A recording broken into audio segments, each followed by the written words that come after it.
All right, everyone, thank you for coming in this last week of class to our final consortium event of the semester.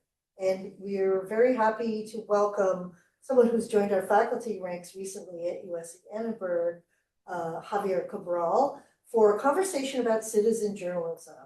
Javier is a James Beard Award-winning editor-in-chief of L.A. Taco, as well as the associate producer for Netflix's Crónicas del Taco, essentially the Netflix docu-series on tacos, which is really wonderful. And there are many things that we could add to Javier's bio. I think he started out doing this kind of journalistic work as Jonathan Gold's restaurant scout, right? For, of course, the late, great Pulitzer Prize winning restaurant critic Jonathan Gold. And also, you're a food writer, you began as a food writer from East Los Angeles, and you've been reporting on Mexican food and culture for 20 years plus. And now you are essentially, part of what we're talking about today is moving from that world and from the world that LA Taco began with into its role in the kind of broader cultural and political life of Los Angeles. So first of all, let's welcome Javier. Thank you. So yeah, I sort of wanted to invite you to begin, by talking a little bit about, that journey that you've taken and how writing about tacos became an extension of writing about Los Angeles. Yeah, so it's I think LA Taco, if you had to summarize our approach to journalism, I would say instinct-driven, street level, because we just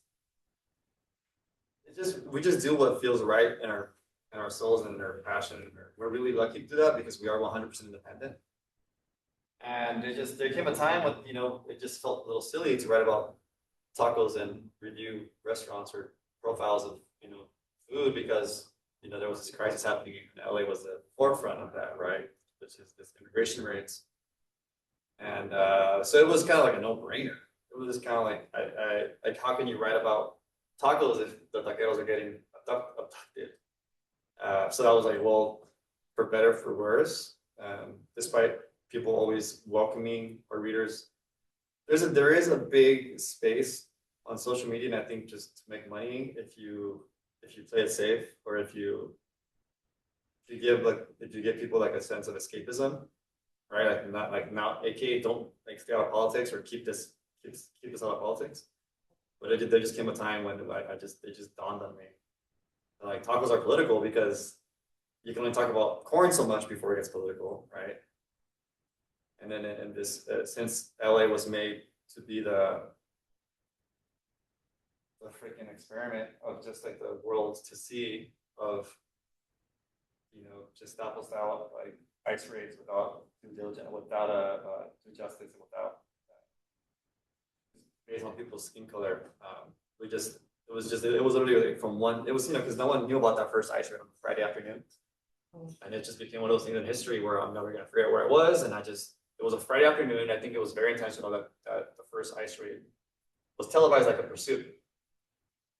That's like crazy. Like I've never seen this. Have you ever seen like an ice raid? Like a car chase. LA local news stories. Yeah, OJ. They were like exactly like OJ, and like so that was a good precedent. That like, okay, this is a big deal that like I should be all hands on deck. And I think it was like 5 p.m. on a Friday, so it was during sunset hours, before sunset. And I was about to pour myself a glass of wine or like a beer or something, and I was just like, then this breaking news happened.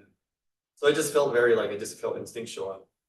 Just reported ASAP, and we published that story at 7-8 p.m., which is, imagine, right? We're all tired, it's end of semester or whatever. This was like actually before summer, so we were all getting that summer mindset, and then just to be able to focus and have to focus and be like, I need to present this information. It doesn't matter if it's Friday 7 p.m. because we just need to be the first. And there was one incident that happened that made me just, I think for a lot of journalists, there's a lot of us use either rage or use like feelings of injustice as a way to fuel us, because you want to present that information for the world to see. And during the first pursuit style ice raid of the clothing warehouse here in the Arts District, there was a very brave demonstrator who put his body on the line in front of an ICE vehicle or a federal vehicle, because we couldn't confirm if it was ICE. We were pretty sure, but a federal agent vehicle, and they were playing chicken. The guy was walking backwards. He was trying to put his body on the line so they didn't take any people. And the guy, the driver, the agent was playing chicken with him. So the guy was walking backwards slowly, and then the guy was kind of pushing him a little bit more until the driver got a little too bold and pushed him a little harder. I mean, the demonstrator fell, and the car ran over up until his knees. And then it stopped and then pulled aside. And then I just saw it in like plain sight. I saw it with my own eyes that KTLA had the nerve to say that the demonstrator fell on his own. And I was like, this is like straight up like, I'm like, is anyone seeing this? I was outraged.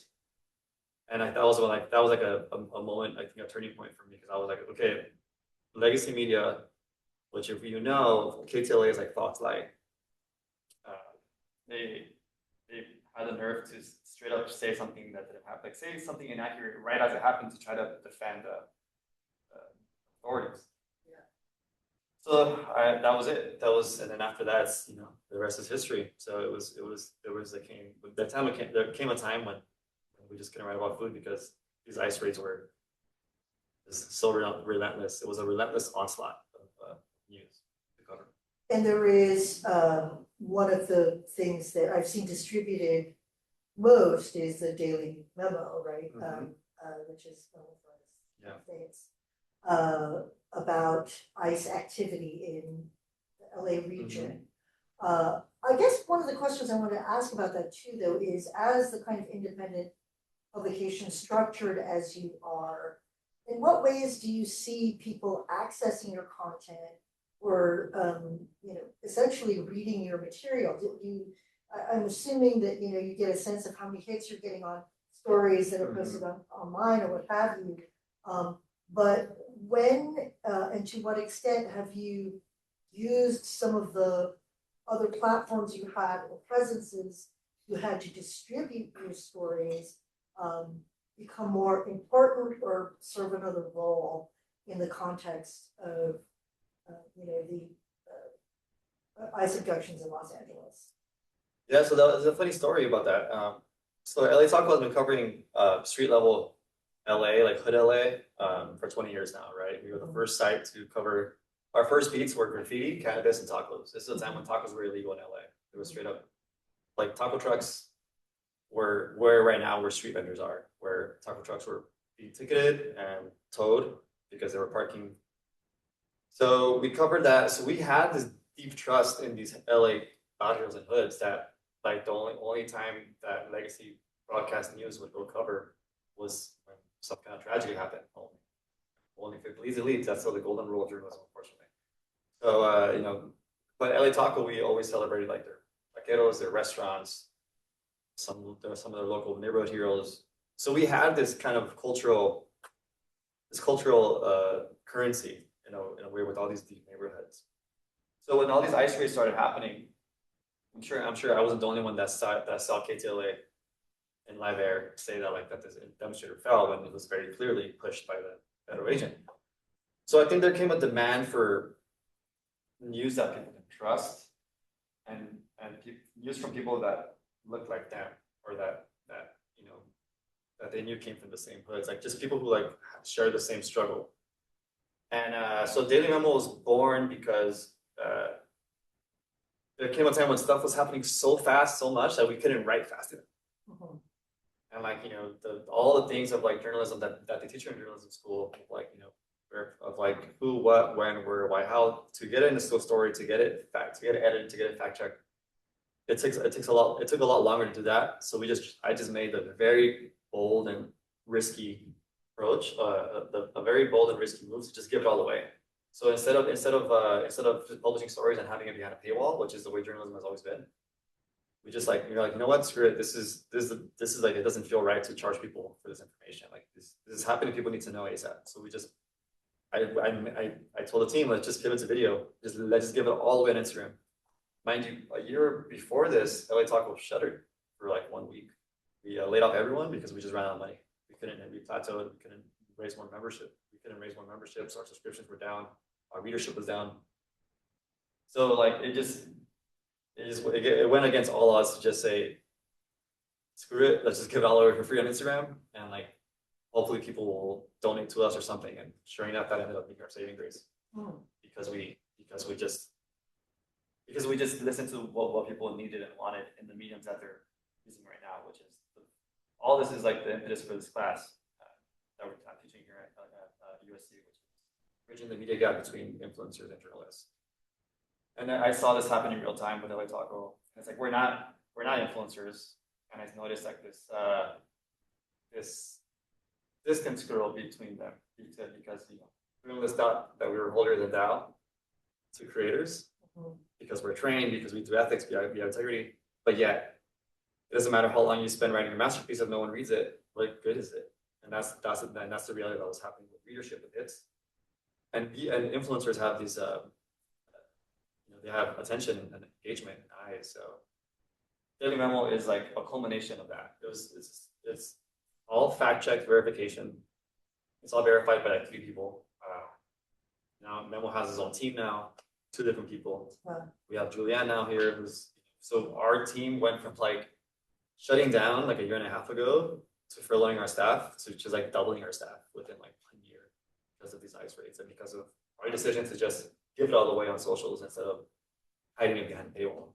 And it became an opportunity for people then to know that they could turn to you for that news and information, and then people bought memberships and offered support, and because of the public service that you were offering through what is typically thought of as a kind of influencer mode of distribution. And not like legacy media. So we kind of beat them at their own game in a way, but also because I feel some people felt helpless and they just wanted to support something and someone, and a lot of these nonprofits, they already had plenty of help, of financial help during this time. So we were like, LA Taco, if you like us, support us, and that's how. But Daily Memo has been, it's been like I wouldn't say it's saved LA Taco because we just evolved. It just forced us to evolve like in like 10 days and 9 days, which is something that like normally, if you're like a bigger newsroom, you have to have like strategists, consulting, have like a strategy, like a plan. But like no, we were like, no, let's just change and fingers crossed that it works out and work out. So that's kind of the power of being an independent publication, right? Not having any corporate overlords or nonprofit strings attached. One of the things I know that has come up repeatedly, because I followed LA Taco for a very long time, is that a lot of legacy media would essentially steal or take your stories and then like push them out and kind of reframe them in a certain way. And that was something I know that was a huge challenge, and especially on different platforms, whether it was Twitter back in the day or whatever, where many of you had to point out that, hey, LA Taco did all the reporting for this. We put all the work into this, and now it's been taken and pushed out by either this platform or this legacy organization. Can you talk a little bit about that ecosystem as an independent publication?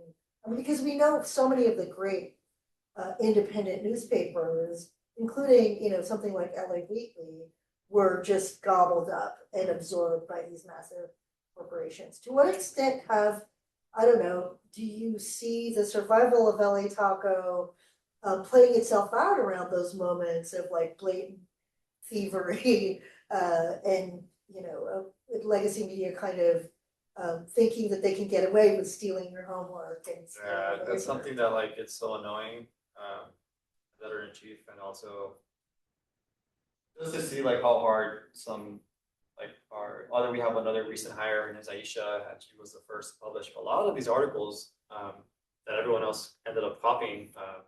An example of that is there was a border patrol agent who got really drunk in Long Beach and was pulled out a gun in a woman's restroom trying to hit on a woman there or something, and so LBPD was called. They came, the guy tried to get crazy, and so we were the first to actually find out who he was, and that it was actually the same agent that was part of a really violent Walmart raid that some guy got kidnapped, and anyways because she was talking to the attorney, and we found anyways. So this happens a lot.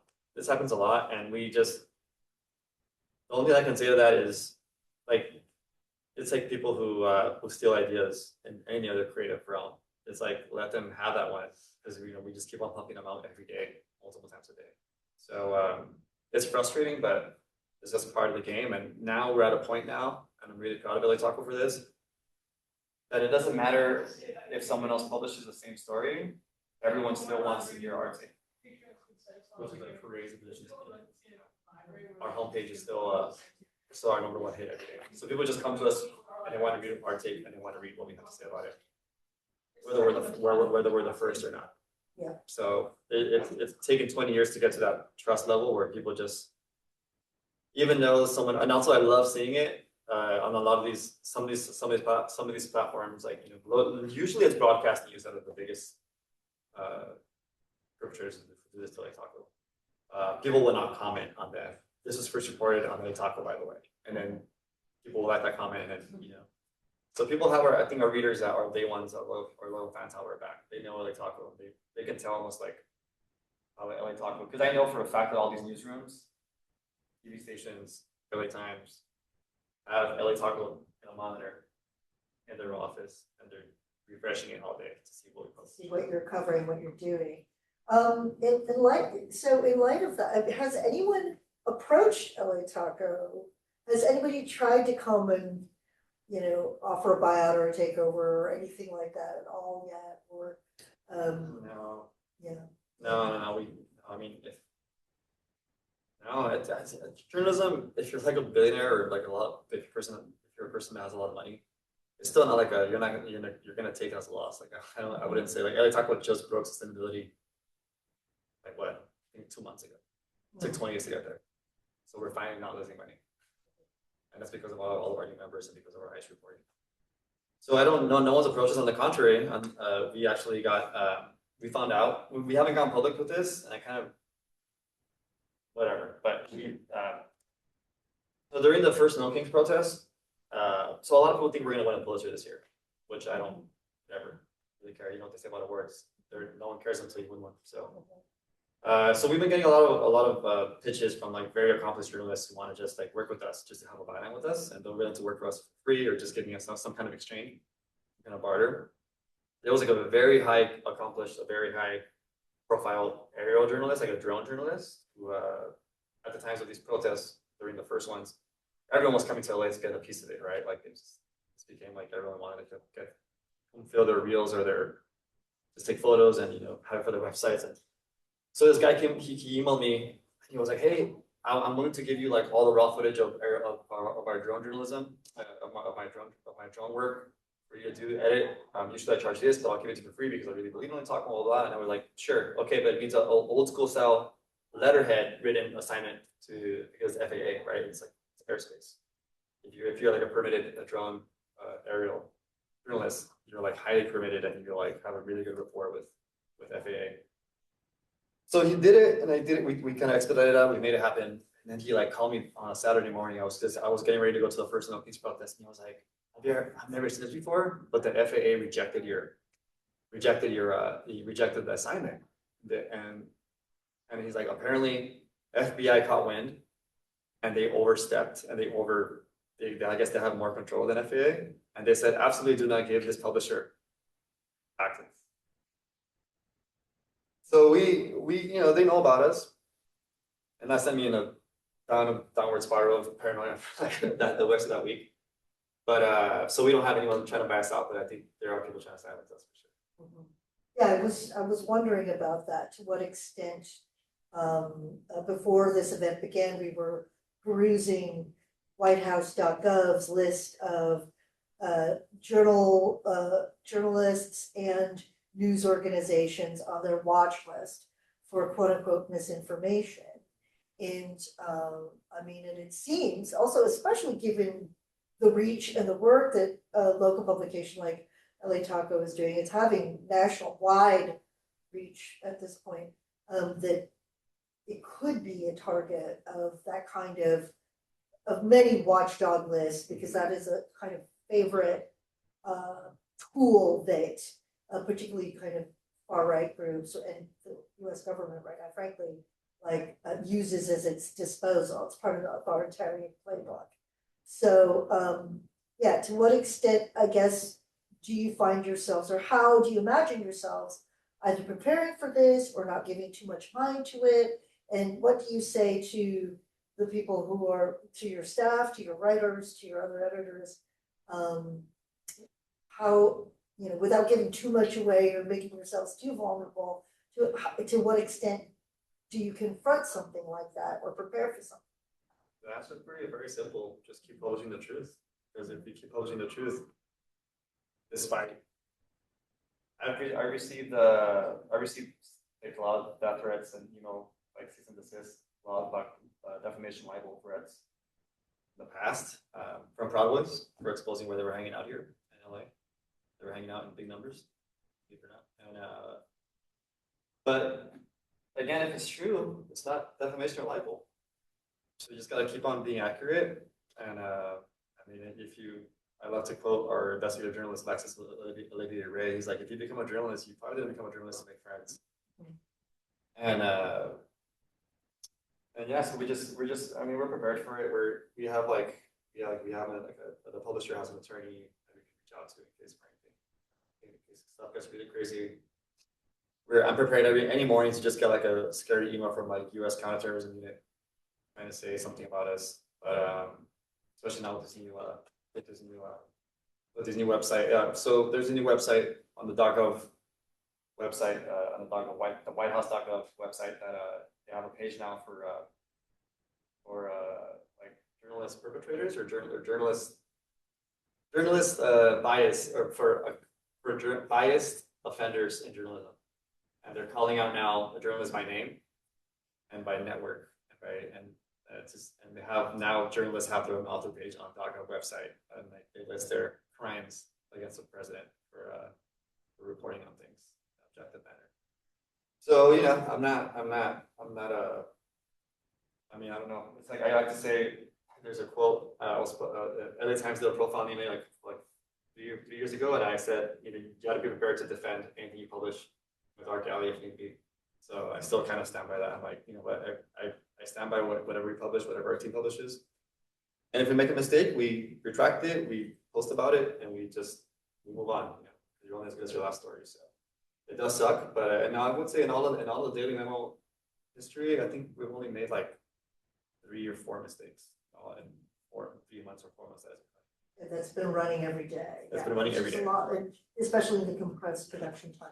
Yeah, because I've had to talk with Memo, and I was like, hey, like you're blowing up and you're saving it a talk right now, but like you still have to keep it.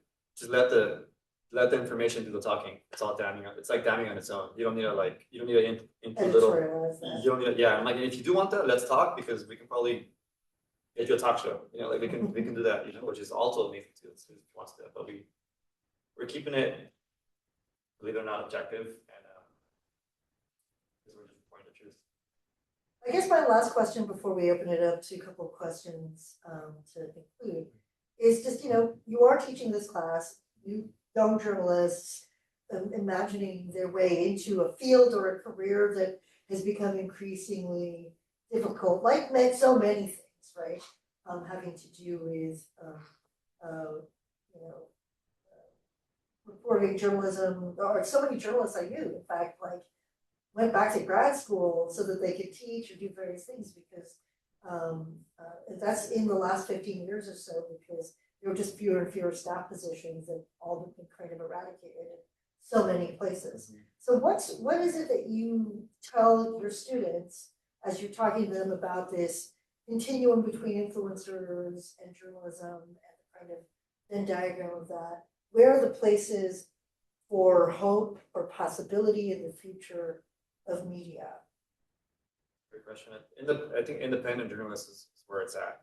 And building your own platform, building your own money making, your own money systems. We've had several guest speakers who talked about how they made money as journalists, as media people, whether you're an influencer, as a creator. And I firmly believe that everything old will always be new again. And I think we're due for like this class happened when I was teaching this class is with the birth of Sora, right? The AI image like, video creator. But at the same time, one of the biggest articles that blew up for Taco in the beginning of during the fires, because I'm an editor in chief of like fires, Black Lives Matter, COVID, and all this. And one of the things that came out of these fires was that was when there was all these fake videos going around of just people, TikTokers that were getting paid lots of money to create viral videos that weren't true. And we actually debunked it. We debunked it, and we published an article about it, and just kind of we verified information. We presented it, and that article ended up getting us members, ended up getting a lot of new people. So wherever there's a new problem in journalism, I think there's going to be a creative way to create it into content or to just do your due diligence and ethics and support that. The medium's always going to change, but I feel like there's 2 new newsrooms being born in LA. You remember what they're called? The one that Galindo just got hired? LA local? LA Local? Yeah, Is that what they're calling it? Yeah. Yeah, it's called LA The one Local. with Raisa. And then there's another one Public press? Public press. and then there's another one that Jingaretto's doing. She's doing her own platform. So I think in the rise of AI, there's going to be a big demand for human interest, human driven, transparent stories that just show human emotion. One of the biggest, if I can distill the whole class that I just taught into one moment that just was a big moment of clarity for me was a student, because one of the assignments was I asked them to interview a legacy journalist and to interview a content creator or a newsfluencer, as they're called now. Some of them are called, and to present just kind of ask them the same questions and see how they answer it respectively, and then present it on the presentation. And the biggest takeaway was when that one student just distilled it brilliantly down to was like, so let me get this straight. An influencer or content creator, all they do is they're very open about their emotions and their feelings about the subjects, and they make that part of their monologue, versus a journalist who will just use a source to elicit a quote to get whatever they want, whatever point they want across. But it's the same difference. It's like you're either using someone's quote to get the inherent bias of a journalist, whatever they want to say, or an influencer that has a lot more engagement, probably makes a lot more money than that journalist, and just being upfront about it. Someone's like, "Oh, welcome to my propaganda page," and they just own it and they just run with it. And I think that was the biggest takeaway of this class: is like there is no more black and white how to do something in this age of media. You just have to just innovate and crash and burn, and then get yourself back up and do it again. Just figure out what works. I'll say that is not unlike, I think, what the advice one gives to people who are pursuing academia at a certain point. It's sort of course, you have to, kind of run through your steps, do your research, make sure you dot the I's and cross the T's and have all of the information down. But, the more often than not, we repress the points of view and the kind of emotional or affective investment in the subjects and objects that we write about. And so I think that the time for transparency around that is now, and to, let's just sort of not worry about the false formalities of making something third person or ventriloquizing an expert to still convey the point that you want. And so, so I think that's a really wonderful and interesting way to kind of wrap up our part of the discussion before we let people ask us questions. And I think that's a real fascinating thing to have to sort of think about, is what you learn teaching these courses, what one learns teaching these courses and through the discoveries. I want to give props to USC, because USC really is at the forefront of this. We'll say, just I guess, sure, bias because they just finished, they got paid to teach adjunct rate class, but with my class and Jean Guerrero's bootcamp, that's like Columbia, the NYU, wish they could get this kind of stories, real talk. It really is equipping students who are interested in either way they want to approach journalism, whether they want to just the beautiful word that Jean Guerrero created was unbordered reporting, where you let go of like what the borders are of she's a border person, she grew up in the border. And I love that term because I feel like it captures what exactly it means right now to be a journalist. It's like own your biases, lean into them, especially in this rise of AI, because that's going to be all we got. Look at Substack, right? Substack is a great example. But even then, I'm predicting for next year, I'm starting to see now accounts on Instagram post like DMs discouraged, trying to lessen our reliance on Meta. And now I'm seeing a lot more writers step out of Substack because of however much percentage they take and just create their own platform. So I think we're going to see a deplatforming in the future, continued approach to this. Anyways, thanks for having me. Any questions? Thank you. Yeah, questions. Questions or comments? Observations? Yeah.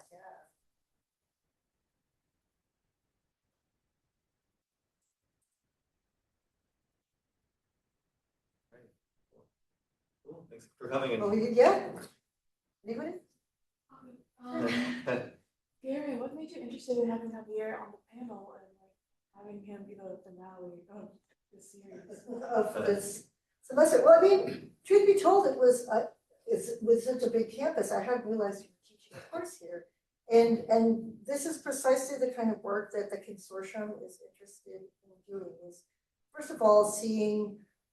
It's about translating our research and the work that we do to the public sphere, but it's also about thinking about and understanding different other community organizations, media organizations who share information in a different way that reaches people in a different way, in different constituencies and communities beyond sort of the legacy aspects of things. Because even as an academic consortium or organization, we're trying to imagine, engagement and allyship and collaboration beyond that. Also, LA Taco, our very first year, we had money to have to fund graduate student internships at different organizations, and LA Taco was one of those organizations. What was it? So I'm trying to, Priscilla, I can't remember her last name at this point. Cool. Yeah, but she came and worked for a summer or a couple of months in the summer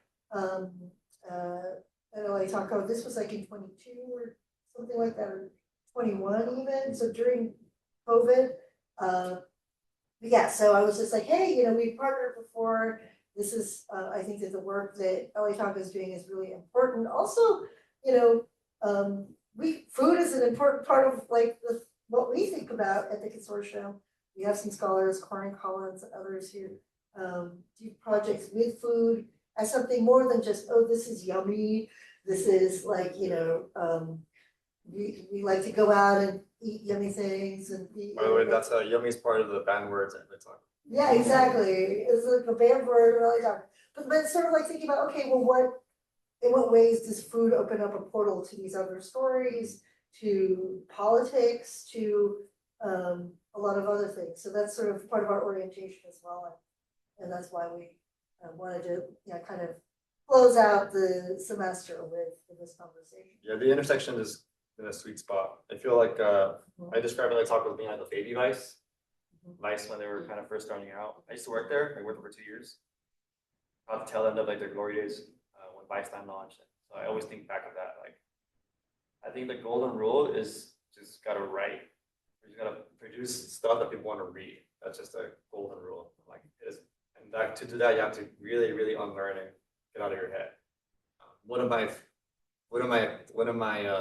pastimes as editor-in-chief of Billy Talk has always been working with like freshly graduated or any kind of scholars at any level and just like breaking them down for like a story on Billy Talk, because they just come at me with like just so much density for like a real for in 2025, 2026, what it like to publish a story, what that means. So that's what Juliana is such a great example, because she just came out swinging with that BDSM woman of color story. We just did another one today. Another one recently yesterday which was like a interviewing Jumbo's clown room dancers and their favorite restaurants. Oh, yes. That sounds amazing. Both of them written by women, because I always check my male gaze. And those stories are doing really well. They're blowing up. So it's like you can still write good stuff. It's just I feel like there's a lot of powers around you that just you lose sense of that true like fun, you know, like and I think you oh shit, I tell all the journalists, all the work people I worked with, always have fun, you know, always have. And her next story is now on the Young Magicians of LA. Wow, that's great. Yeah. Yeah, these are really fantastic stories and points of view and ways also of understanding a complex city, right? Mhm. You know, that it's sort of, you know, the city that is framed as a place that doesn't have a lot going on. Yeah, but next year I'm predicting